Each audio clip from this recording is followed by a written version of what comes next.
Hi everyone, I'm Ling. Today I'll be talking about being a PM while remote. Before we get into things, a quick disclaimer. So the content of these slides, the presentation, all the ideas presented, they're my own and they don't represent that of Google or any of my previous employers. So with that out of the way, quick context about me so you can know where I'm coming from. I'm currently a product manager at Google. I've worked in tech for about the last 10 years, and previously I worked at Amazon and Intuit.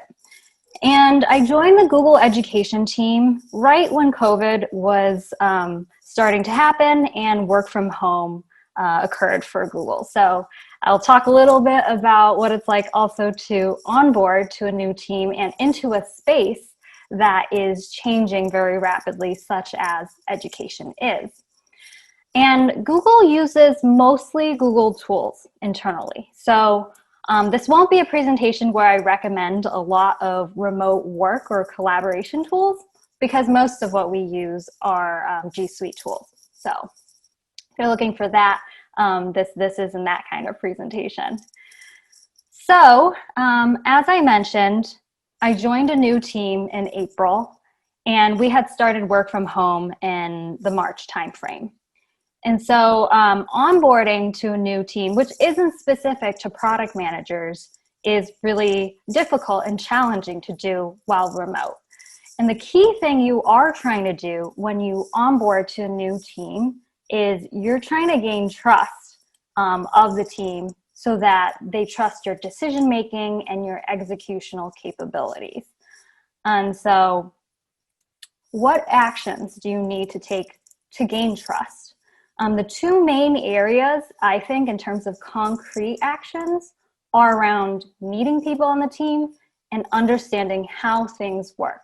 So that means understanding the team, the product, how things work from a technical standpoint, the customers you're serving, and the industry.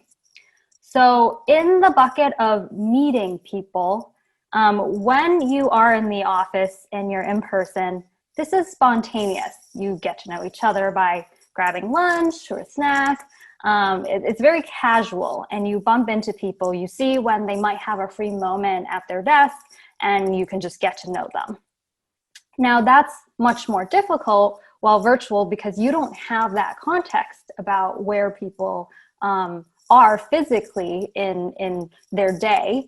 They might be, busy with something with their kids or their roommate, or something's going on. And so this then switches from becoming a spontaneous activity to a very proactive and structured type of activity, because you're not going to bump into anyone anymore. And if you want to have a casual conversation, that's not going to happen unless you structure and put a meeting on their calendar.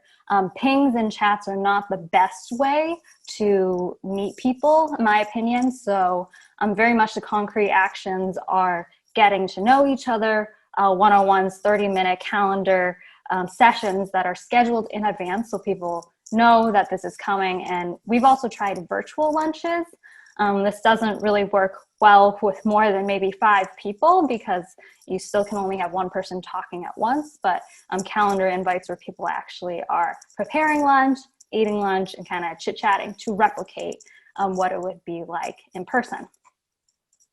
Then for figuring out how things work, this switches from being pushed to very much pulled. So when you join a new team or you're trying to learn about something new, oftentimes people say, just go sit with the team. Just go sit with them, and you're going to learn so much from 1 week of just sitting with them. Well, that sitting with them is really just getting the absorption and hearing from everyone around you and the activities happening about how things work. And since you don't have that while remote, everything about learning about how things work becomes very much, you have to pull it. So about the team, you have to ask specific questions about the team's history, how the decisions are made on the team, why it's organized a certain way, when the last reorg was. All of these things require you to pull this information out from people and out from documents that you read in a very proactive manner.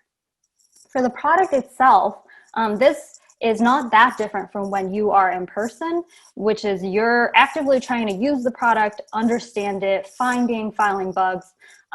This is very much, the same as if you were in person, but just a more conscious and deliberate kind of thinking to do it, to make sure that this is covered, because you're not going to hear as much about the product given you're not there in person. Of course, things are placed in Slack or whatever chat tools you use, but it is you're not going to get as much of it.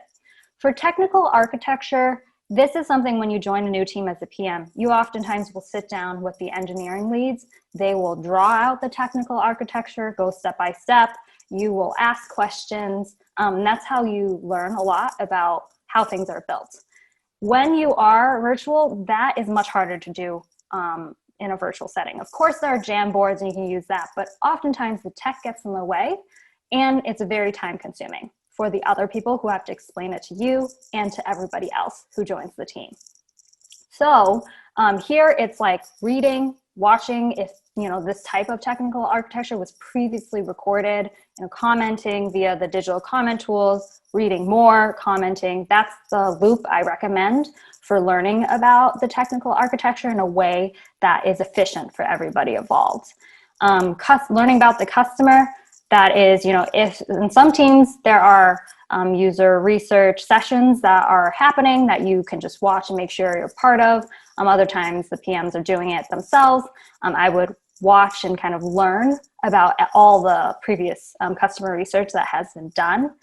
And then the industry, learning about the industry. So this is also, you have to make sure you're pulling more of it. So listening to podcasts, reading industry articles.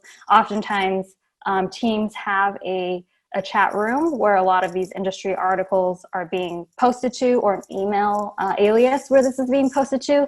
You're also going to lose some of kind of the chatter about the industry just by not being in the office, because this is something that people usually talk about when they're at lunch, or just when they show up in the morning and they ask, have you heard about X or Y? And so this also requires much more pulling from you actively. So now that you've onboarded onto a new team, what do PMs actually do? So these are the broad buckets. Obviously, PMs do a lot more, but in my mind, they're driving vision and strategy. They're aligning stakeholders. There's prioritization of features. You're communicating out those prioritization, how you got to it. You're writing the product requirements so that you can execute and actually deliver on them. And oftentimes on teams, the product manager does tend to be the glue that keeps the team together and runs the team meetings, drives team morale. This is, of course, different based on each team, but in my experience, it has typically been PMs who do this.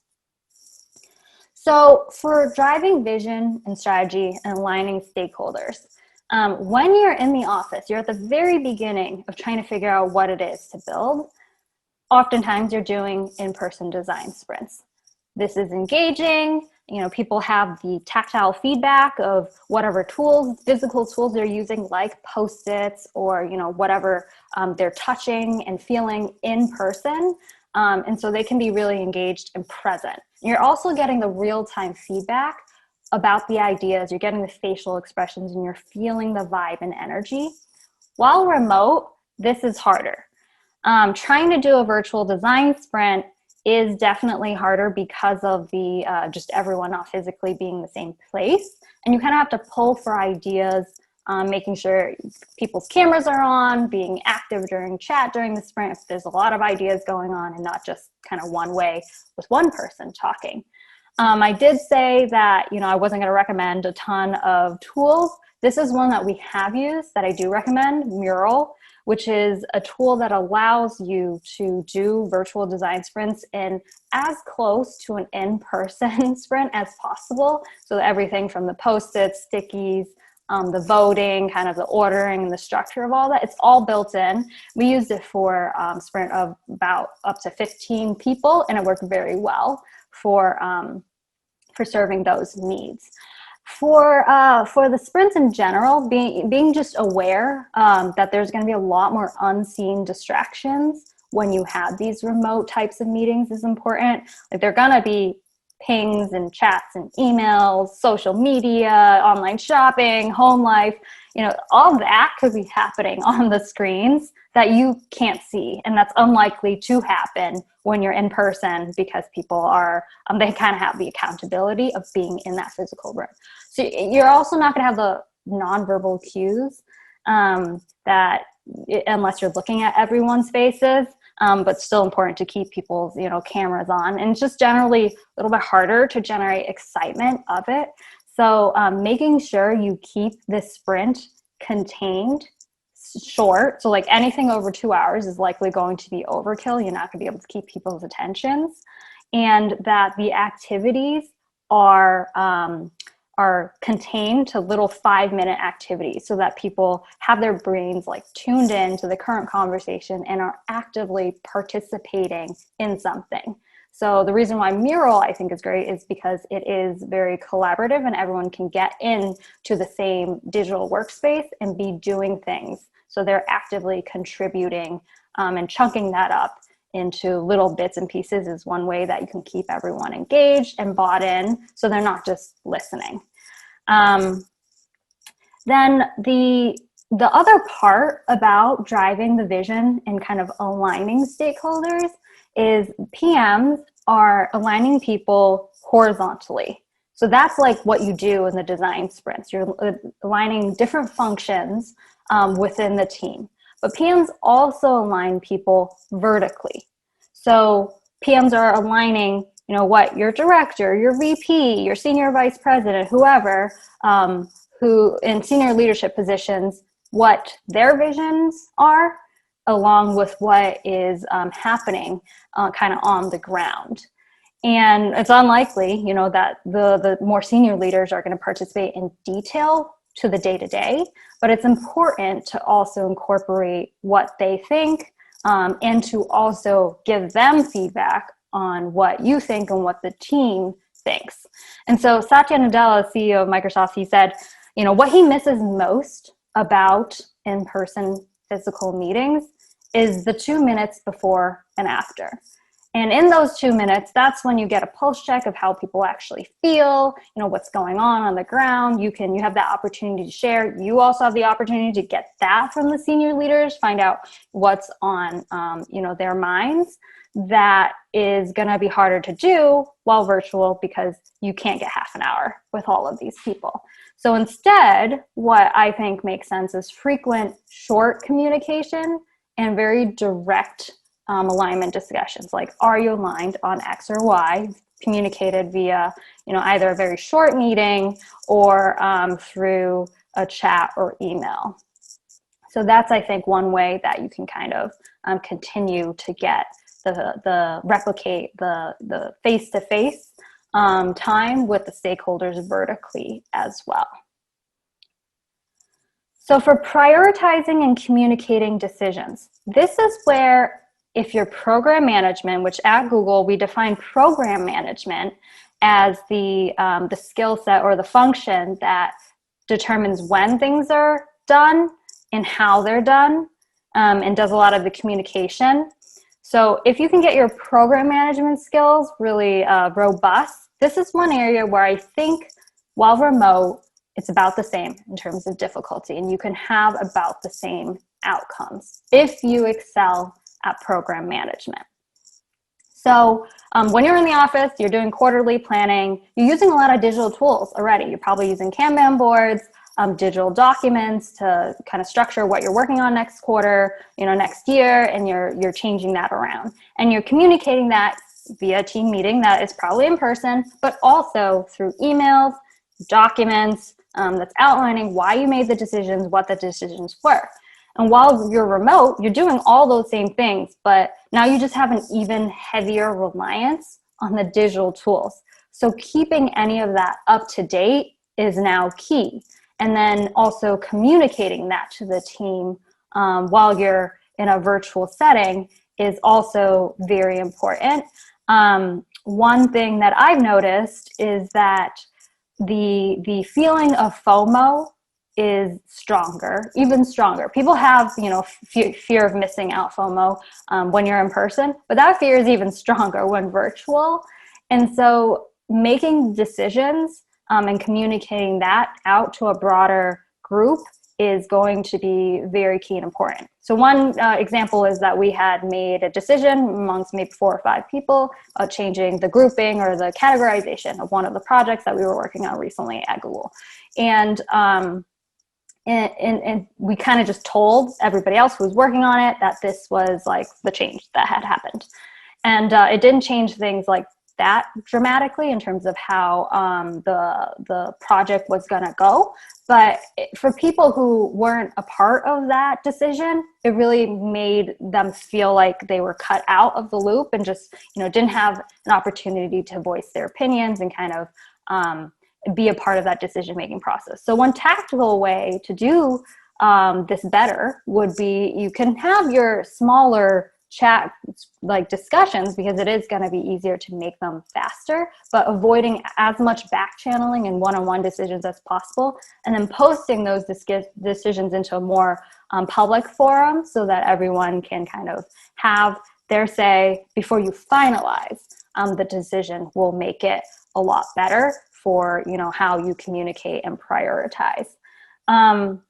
For the program management skills in terms of how you're running the meetings and doing the prioritization, that's very much the same as what you would want to do if you're trying to really excel at this and you're in person, like making sure you have the right attendees, not too many, but also that you're not missing anyone, that everyone going in knows what you hope to achieve and come out of the meeting with as action items, and following up via emails, sending out document links, and then following up again on that, because while remote, there's just gonna be a ton of digital materials that people need to parse through, which makes it just really easy for them to miss your email or chat or ping even more so. Like when you're in person, you likely will follow up with them via verbal or via, you'll just pop by and be like, hey, we just had this meeting, this is the summary.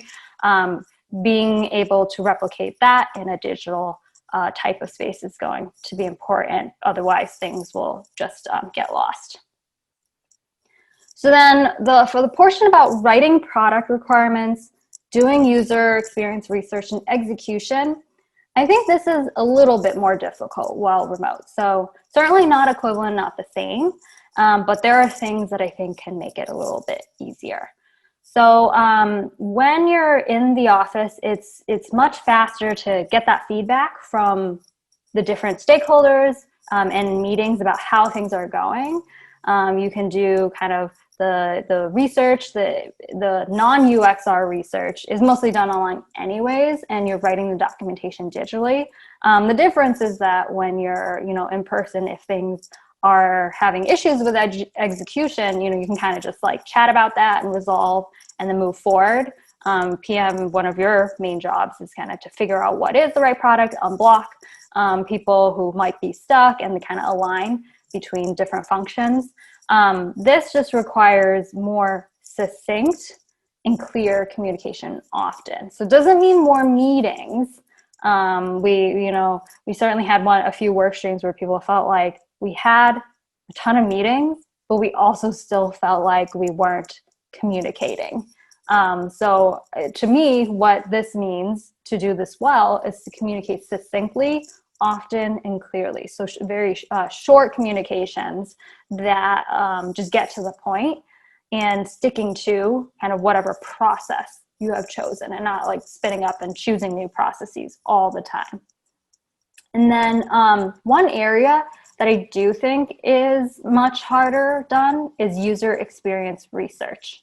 So when you are, able to meet with people in person, it does allow you to kind of have a more real user experience session where you can put, a product literally in front of them. They don't need to have all the technical know-how of how to use Zoom or how to use, whatever digital tool you're using to try to get them to share their feedback.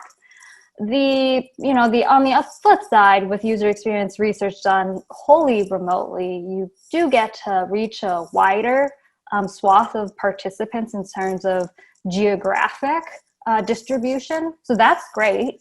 It's more regionally diverse, but you are still limited to people who are able to use the technology to actually give you that feedback, which I think is challenging. And kind of figuring out ways to get additional feedback from people who don't fit in that pool is something that we too are still trying to figure out how to do. And then kind of the last bucket of what PMs do, driving team morale. I think this is much harder while remote. And of course, the feeling of togetherness, this is going to vary widely from person to person. There are some people who are in the office, still don't feel like they're part of the team, and some people who have worked virtually most of their careers while they have an in-person team or the whole team's virtual, and they feel very much like they're part of the team. So this is going to vary widely, but by and large, on average, I would say, this feeling of togetherness, it comes much more naturally when you're physically together, even if you're not doing anything special at all. Even if your team's mission is not mission driven, like maybe there is no like social good of it. Just the fact that you're having lunch together, maybe you're complaining about a situation together. Those activities allow for the team to feel like they're one unit, to feel together, which helps team morale. We've done virtual team events. They can be fun, but they still only allow a small number of people to talk at once. So as I mentioned, we've done the virtual lunches, we've done virtual escape rooms, we've drop shipped items to everybody's homes so that we can experience and enjoy them all at once. Like say, you surprise everyone with some swag and then everyone joins a team meeting and they have that swag, or they're enjoying some snack together, things like that. But they still only allow a limited number of people to talk at once because you're kind of talking to the whole group. And so I do find, driving team morale is much harder while remote. I've had friends tell me that, working remotely just sucked all the fun out of working, felt like they were trading time for money. Just personally, I felt like I've seen a lot of people quit their, regular day jobs to work on something that they find is more fulfilling in hopes of kind of counteracting the feeling that they're just trading time for money. And so if possible, communicating the team's mission in a crisp way, an honest way. If really your team there is no social mission and you're trying to put one in, that is going to feel disingenuous and fake. And so if there is honestly, a real team mission, being crisp on that, making sure that's communicated so everybody understands why they're doing this and why, things are hard and it's okay. Like there's a greater purpose for why you're doing this. That's great.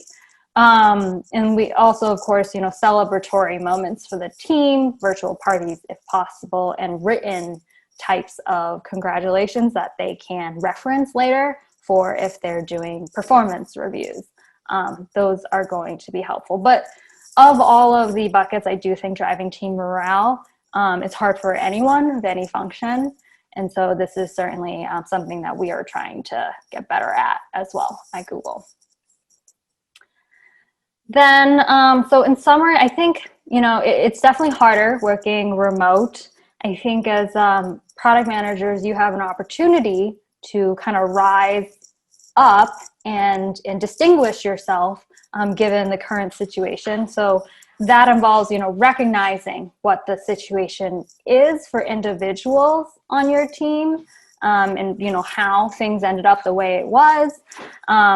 Innovating on ways to solve that. So trying select new tools that really work, but not necessarily bringing in so many new tools that people are now just like in, new tool learning mode and not actually able to do anything.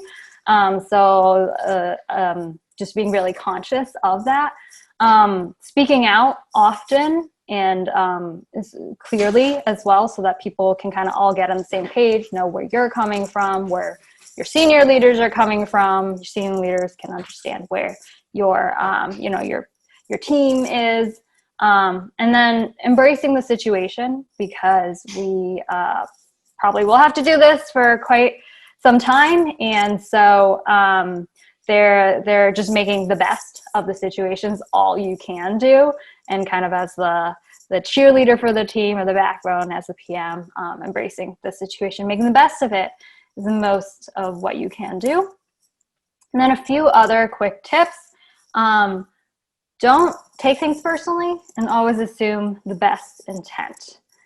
The written words on a page, they don't come with the signals your brain uses to process in-person communication, such as the facial expression, the tone of voice, the gestures, what just happened in the room to cause the person to ask or say something. Like, you're not getting any of that. And so without those clues, your brain is just going to fill in the blanks.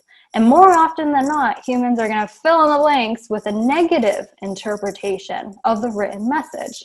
So if there's an emoji, if there, is a different exclamation or question or, some typo, that can make people sometimes feel like this question is like a personal attack or a personal way of asking it to someone. So what I found is assuming the best intent is always going to make it so everything just works more smoothly and you don't feel like someone is like personally, questioning your ability to do something. And then, so of course, PMs are doing a lot. Everybody's doing a lot. Taking care of yourself is important. You don't want to get burnt out because this is certainly a marathon, and you don't know how long you'll be doing the remote work. In relaxation, decompression means different things for everyone. For me personally, while we were working remotely and when there were the fires outside in California, we were inside a lot. So being able to have these types of activities while you are just inside and not going outside were important. For me, it was like a physical release, a physical type of exercise. So I added some free yoga channels to my blog if that's kind of your thing and you're interested. Then when to be a remote product manager. So would I recommend being a remote product manager if if you were given the opportunity or the chance to be a remote product manager and COVID is kind of behind us? I would only recommend it if the entire team is remote, because of all the functions, I think it's one of the more difficult functions to be remote, because so much of what product managers do is working with people. So you're building relationships with a broad swath of people. You're in a lot of meetings. And so if everybody isn't remote, it kind of puts you at a disadvantage.